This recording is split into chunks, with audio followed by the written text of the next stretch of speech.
Greetings from LA, my dear friends. This is Daisuke, and I very much hope that this video finds you well and in very good spirits wherever you are in the world. And today, if you don't mind, I would very much like to continue on with our journeys, our discussions, our discoveries, and our explorations with respect to the recent releases made by the lineup in association with the Criterion Collection, the Criterion Channel, and JANUS Films. And that lineup is the great Blu-ray release, which is JANUS Contemporaries. And the Blu-ray lineup continues to go on very strong here in this year, 2024, with one of its more recent releases of a film which is described as being from the year 2023. And the name of the filmmaker is Bertrand Bonello. And the name of the work is La Bête or The Beast.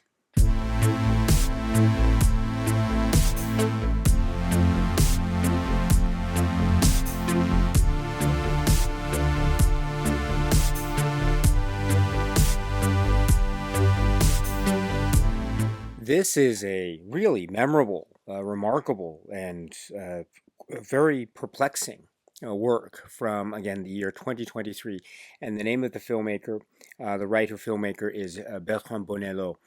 And this stars Léa Seydoux and Georges Mackay as Gabriel and Louis, respectively, in this work, which is, as I say, very haunting, very mysterious, quite, I think, quite open to many interpretations, and also in many ways a kind of mind-bending, genre-bending film that I think can be said to be having many spirits and airs of mystery and suspense and wonderful mixtures of genre and place, with a kind of thrust of story, or set of stories, I should say, that have a kind of creepy meditative quality that sinks in upon a watch and rewatch and further rewatch. And that being this work, again, from Bonello, Bertrand Bonello, and it is the work which is The Beast, or as it's known in French, La Bête, or as it's known in English, The Beast. So I should say that my experience and my own cinema journey with respect to the works of Bonello is admittedly very limited. And The Beast being a film that I had never seen prior to this JANUS Contemporaries Blu-ray release.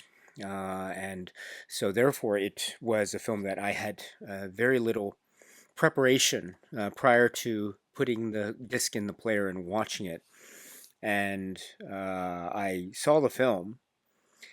I was very, and I mean this quite positively, I was very unnerved by the proceedings. And I was compelled to watch it again. I needed a little bit of space of at least several hours, and then I watched it again because I was quite affected by it. And I was trying to think in my head, how could I best, if I had to describe it to someone, how could I best describe this film to someone who's maybe going to or endeavoring to watch this film for the first time? And I could say that perhaps one could say it's and this is my own subjective take, perhaps my take might be differing from someone else's, but my initial take could be that it is a film which is perhaps some parts some parts Henry James, and we'll get to that in a moment. Some parts Henry James, some parts David Cronenberg, some parts uh, Rene film like Last Year at Marienbad, and some parts comedy, some parts drama, love story, melodrama, some parts science fiction, apocalyptic horror film, some parts slasher horror film, and some parts kind of creepy meditation on advancements in technology like AI and surveillance, etc. And then also a period historical drama that's also in many ways a kind of DNA warped time travel film, and so much more. So it actually is a film that perhaps in many ways could be said to be, and I mean this wholeheartedly, 100% positively. It's a film that could definitely be part of that category of films that defy expectation. That's certainly the case, but it still maintains, in perhaps a great triumph of such defiance of such expectations. It still, I maintain, adheres very, very resolutely to kind of over an overarching sense of an emotional trajectory, because we are very much associated with the characters that we meet, in particular our two main characters, or perhaps the main character of Gabrielle, who's portrayed by Léa Seydoux, and her interactions over a series of what one might call maybe time jumps or time journeys that are perhaps maybe AI slash medical slash technologically induced memories of a sort that are also part of some kind of surgical operation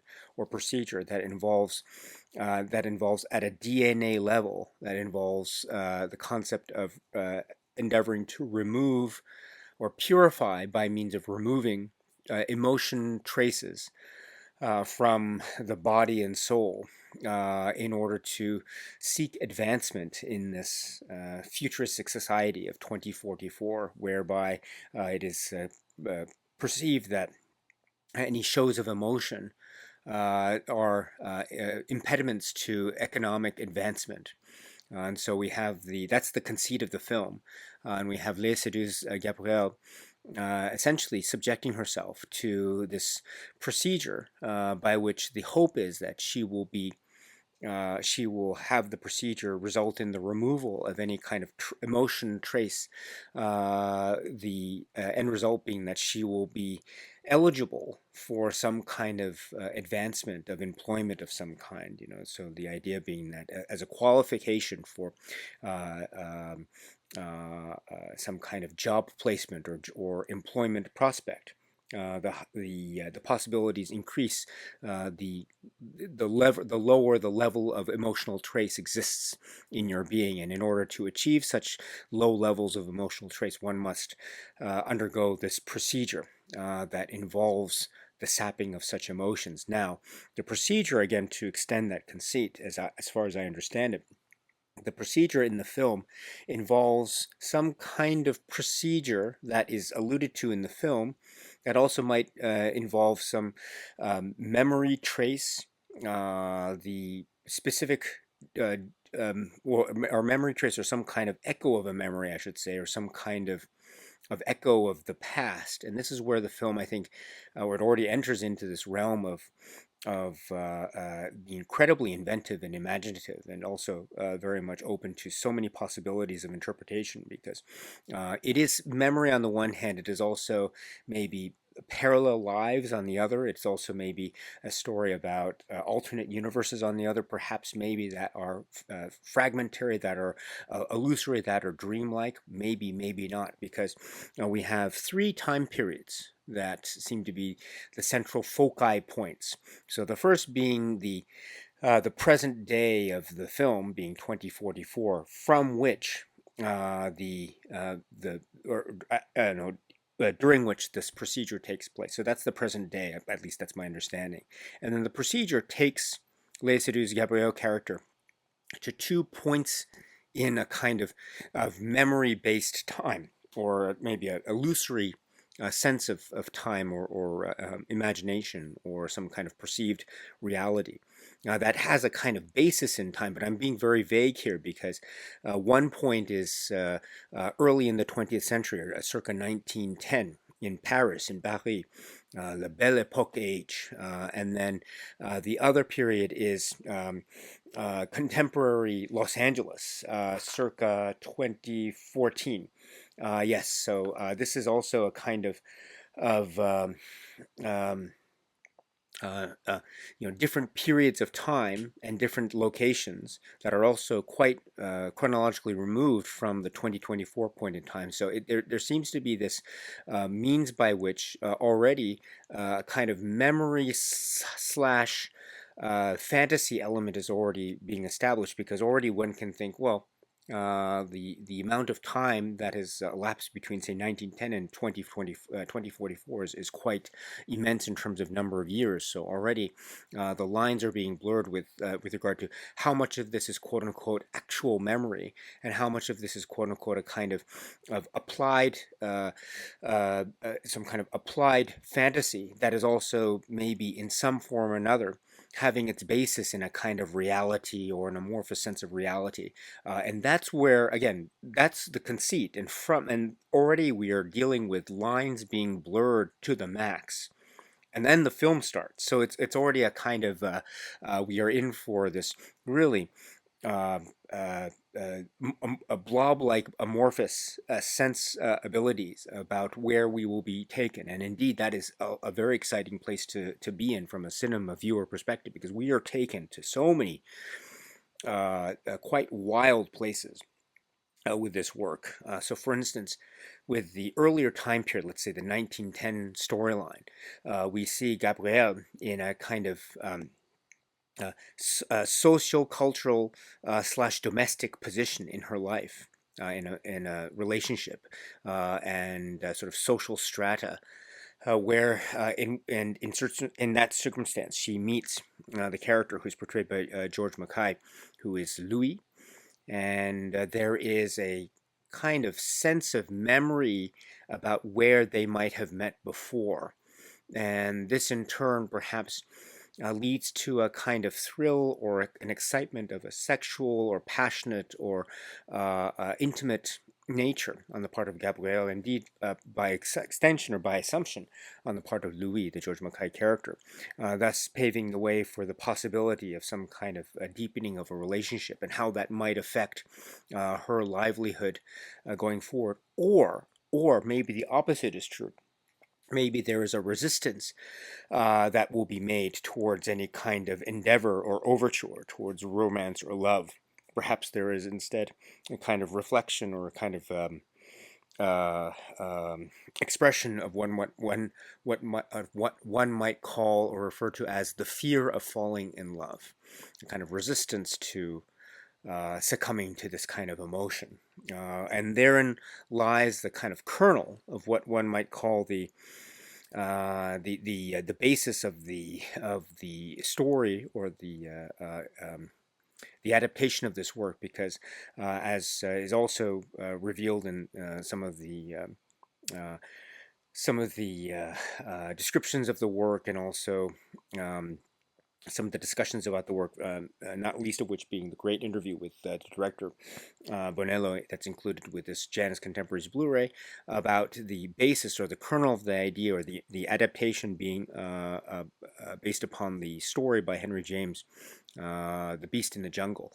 And how perhaps there might be some derivation of the notion of, one interpretation of the beast, or some kind of fear of an emotional entanglement, or more fundamentally, a fear or hesitation of succumbing to or experiencing a kind of pure sense of emotion, whether one used the word love or attachment or devotion or passion or attraction of the sort.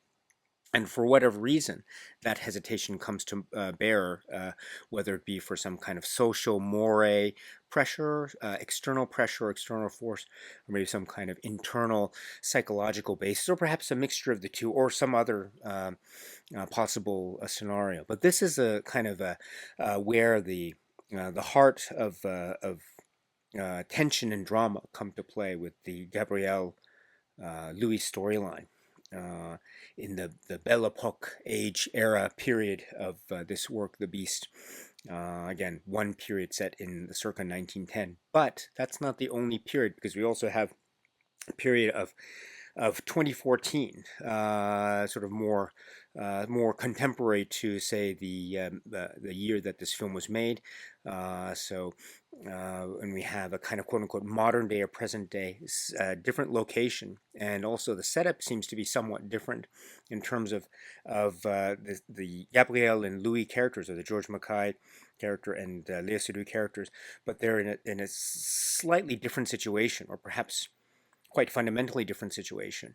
One involves, as Bonello describes, sort of incel videotape scenario that also has its roots in a kind of stalker film, or stalker slash slasher film horror vibe, and this also brings to bear kind of aggressive, almost aggressive type of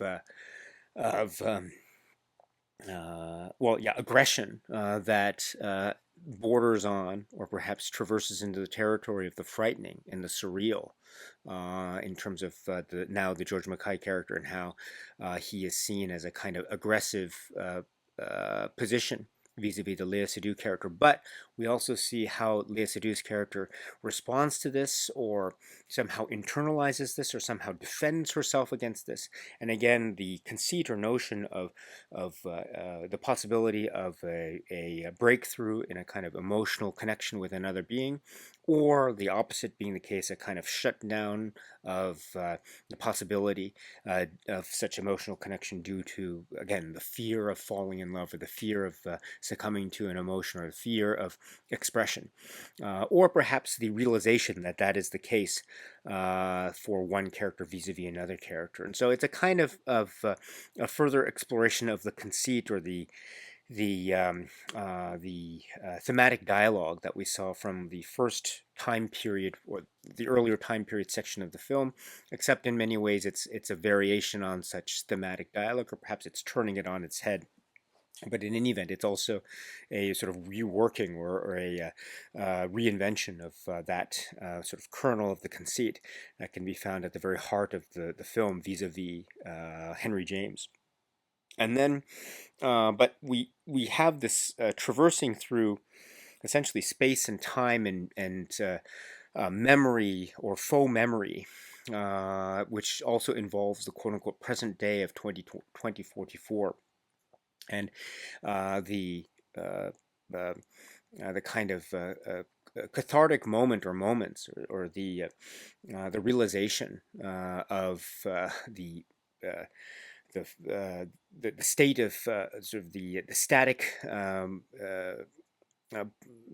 sort of point of existence of maybe hesitating, or resisting, or blocking any kind of emotional breakthrough, or perhaps a realization that this is indeed futile, and perhaps there is a more humane and human form of existence of allowing this type of emotional breakthrough to occur, and whether or not that realization can come in time, or whether or not it's too late, depending on when that realization, when that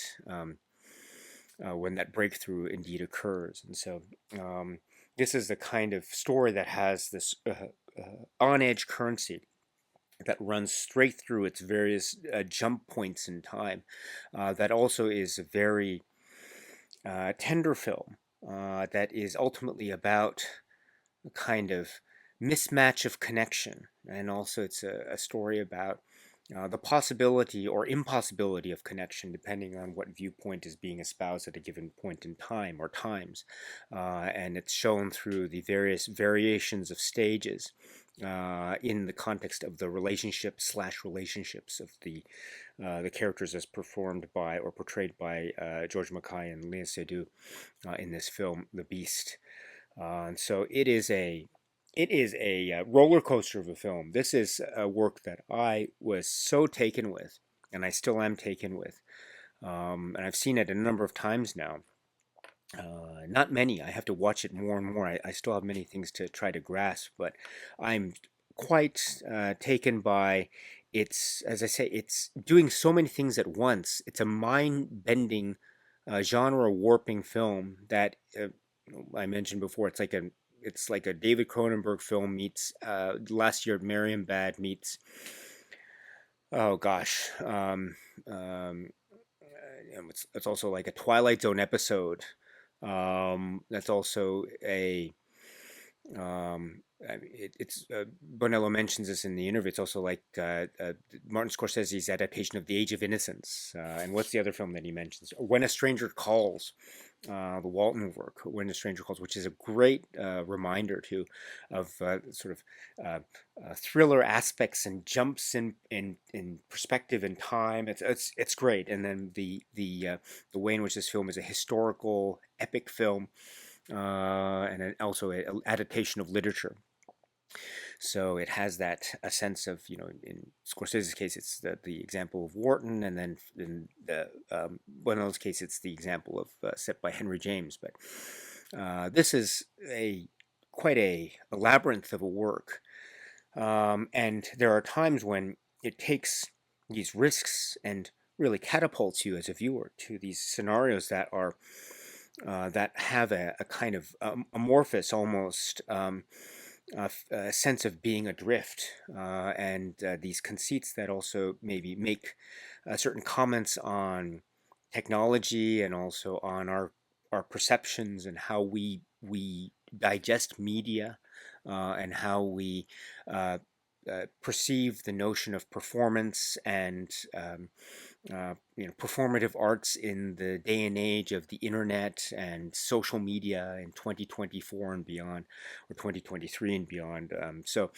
And while at the same time giving us these wonderful doses of different modes of storytelling that take us in a very fragmented way through the journeys of these characters, who may or may not be the same people, who may or may not be experiencing the same life or alternate versions of the same life, or complete fantasies of the same lives from various perspectives, all the while being reminded of how this is also a science fiction, almost dystopian epic involving the purging of emotions, which seems to be the ultimate, almost Orwellian tactic in terms of a command over body, mind, and soul and spirit.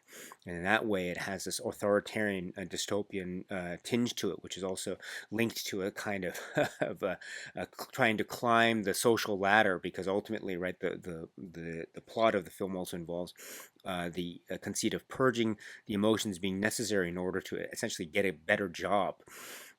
So there is so much of a kind of social strata aspect to it, which is shattered completely, or the potential is being shattered completely by virtue of the fact that there's a virtuoso aspect of the many myriad pieces that we see kind of flung right at us. The mirror is being shattered, and the pieces of the mirror are being flung at us, and we are catching all the reflections as they are sort of flying through space. That's what watching The Beast is like for me. It's a brilliant experience. I loved it from start to finish, from top to bottom. It was a complete thrill ride. And I must say too that I saw the trailer too before watching the film for the first time. In the trailer, which is also part of this JANUS Contemporaries Blu-ray, it seemed to me like it was announcing this film as a horror film. And in many ways, the trailer is right. It is a kind of horror film, but it is also other things at the same time. And so there were moments of horror and shock, that's for sure. And there are also moments of surreal type of cinema melting. And also there are moments of tender love and joy that can be expressed in things like, I don't know, like a Roy Orbison song. Or there's moments of wonder and awe, that kind of mystery and thrill of being reminded of maybe meeting someone that one might have been attracted to, or might still be attracted to, kind of the attraction of strangers, in a manner of speaking, that also has the risk of upending one's current, say, marriage or other relationships, or how this structure or dynamic can be turned on its head in terms of aggression or risk or power dynamics, etc. And then also the idea or threat or necessity of performance, performative acts in the day and age of modern day technology, and how potentially inviting that might be in sort of establishing of emotional relationships, or perhaps how potentially infectious or perhaps even dangerous that might be in the grand scheme of things, again depending on the point of view. So it is so many things at once. It's this wonderful um, uh, I mean, I used the mirrors shattered and the pieces flying through the air, and each reflection catches a different aspect of the film or different genre, and that's how I feel about. Or it's this wonderful sense of a what's it, discombobulated amorphous blob that seems to just be flung at you, and you're just you're either being soaked into it or it's soaking into you. I don't know which it is the case. Either way, it's a phenomenal experience watching the film, and so it's very exciting, very mysterious, sometimes perhaps not easily penetrable, sometimes quite inscrutable, but that's okay because it's not wholly unattainable. There is a strong soul to this work, and the soul, I think, comes in many forms, perhaps quite affirmatively through the great performances by George Mackay and Léa Seydoux. I must say, Léa Seydoux's performance here is quite something else. This is a really it takes a lot of risks when asked to take risks. There is a sense of a kind of uneasy calm or quote unquote facade of normalcy that she seems to apply with such finesse that has this great command of the screen. It's really quite remarkable, while also portraying this vulnerability and a kind of confusion, while also really announcing a kind of almost missionary statement of a sort of a purpose or lack of purpose, depending on how one's views it. It's a commanding performance. It's brilliant, and George Mackay too. Um, the way that I mean, various roles or various prisms that seem to be occupying the singular soul, or maybe a multitude of shattered souls. I don't know. It's also a brilliant performance, and also the two of them, they are acting in different languages. And sometimes they have to fall back and forth in the French language or English language within the same scene almost. So it also has this quite almost disquieting, quite fractured effect, which is but also quite connected in this subtle way, which I think is so on point. I think this is a really grand, lush. It's beautifully over the top. It's brilliant, and it's in many ways so mysterious and so just all over the place, with linkages that have this emotional core that make for this really swell time at the movies. Indeed, this is a great piece of entertainment that is so shocking and so moving. And you watch it all the way to the end, and my goodness, you are in for a real treat indeed, as was I when I first saw this, thanks to this JANUS Contemporaries Blu-ray. And this is the work which is The Beast.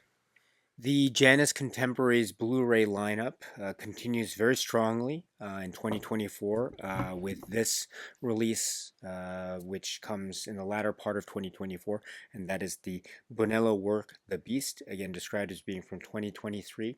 It says color 5.1 surround in French and English with English subtitles, 1.85 to 1 and 1.33 to 1 aspect ratios, according to the back of the box here, and that's very important because there are different time periods and also different formats that are employed as part of the sort of mixed media sensibility about this, which actually extends all the way from the beginning of the film right up till the end.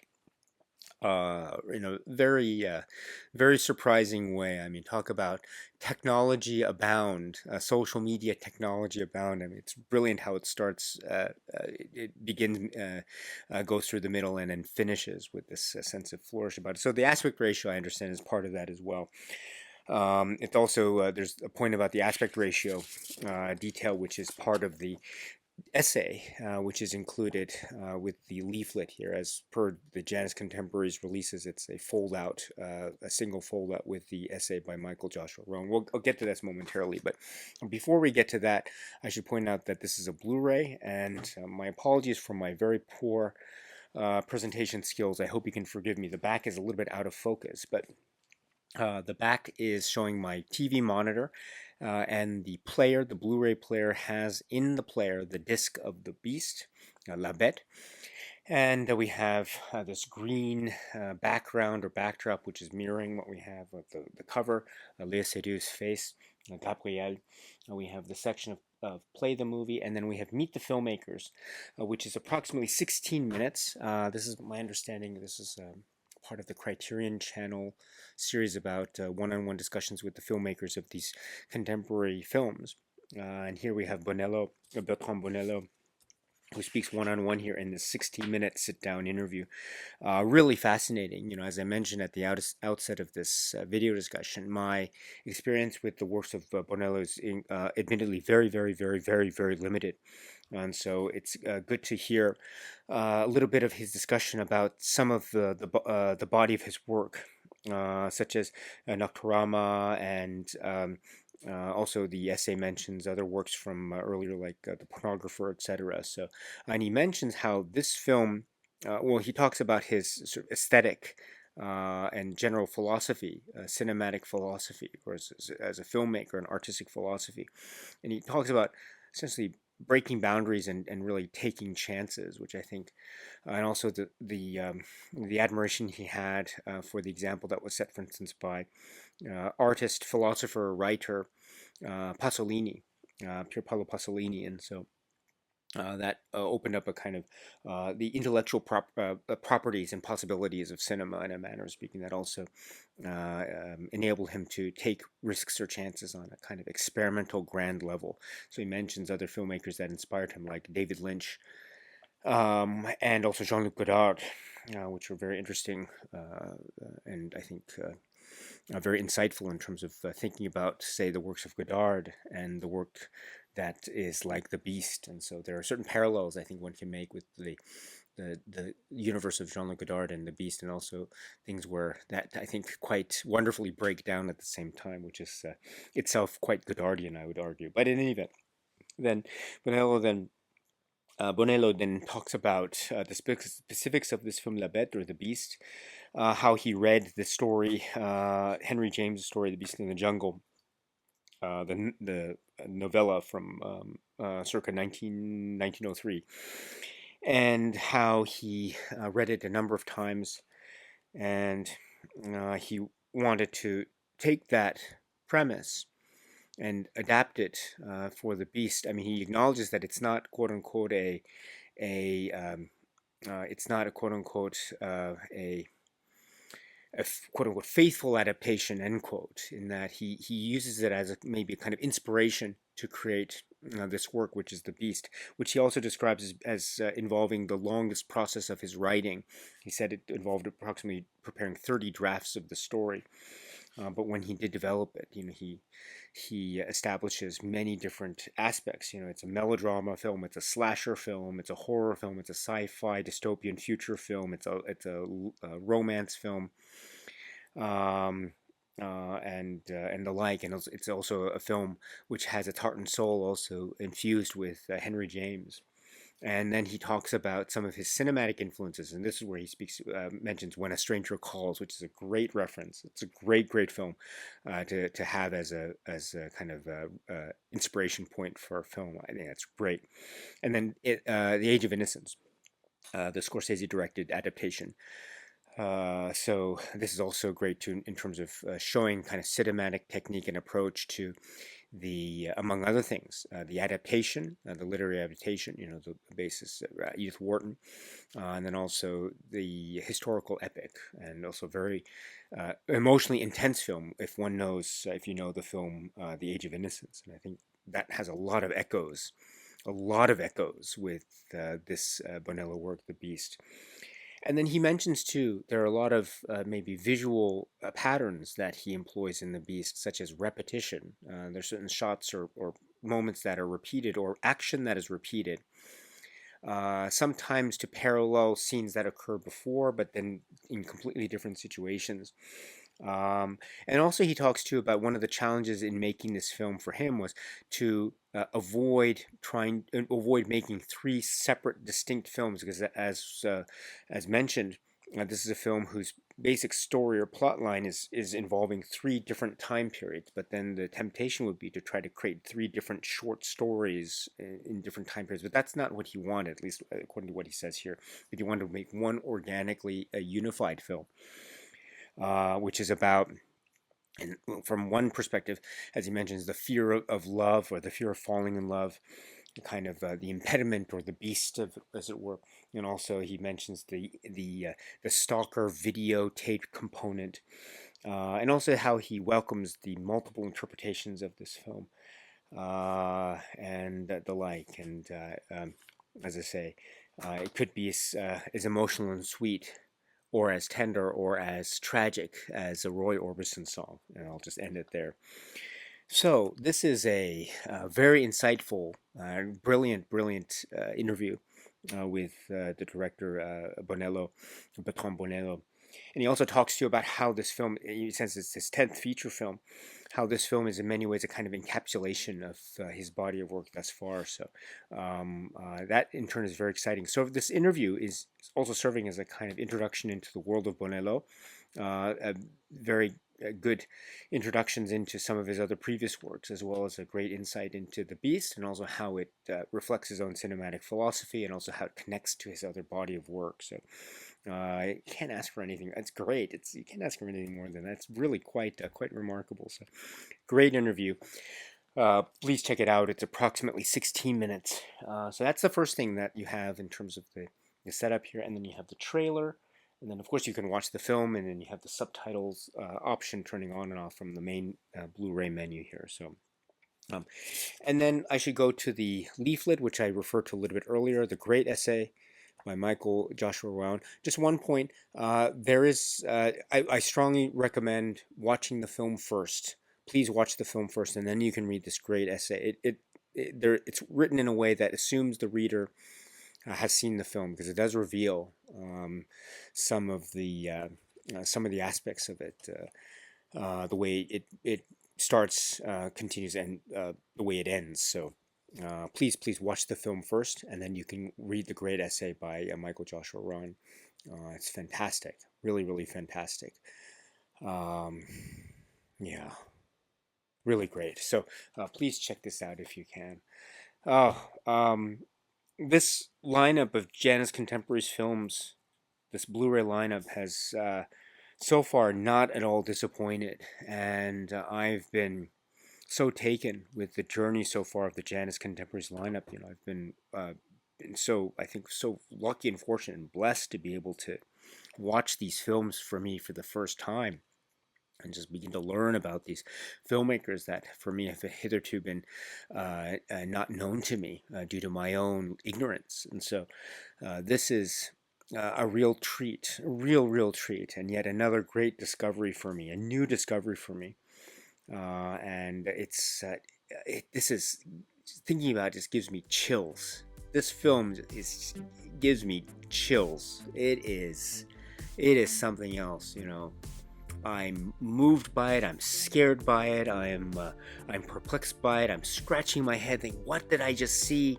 And also, I'm also being completely and utterly emotionally moved at the same time. This is the stuff of a really absorbing and provocative and great cinema. And so the JANUS Contemporaries lineup is really continuing to go strong with all of its releases. One of the latest of which being the Bertrand Bonello film, which is right here, which is The Beast. All right, my dear friends, so let me end it there. So that's it for now. And so until we meet again, please be happy and healthy and well. And please keep on watching a lot of great movies, including La Bête, or The Beast, including other works by Bonello, including other films in the JANUS Contemporaries lineup, including other films in the Criterion Collection, the Criterion Channel, other labels, and beyond. No matter what time period you find yourself in, please continue to be happy and healthy and well. Please keep on watching a lot of great movies. So until we see each other again, my dear friends, stay strong, stay safe, and cheers. Salut.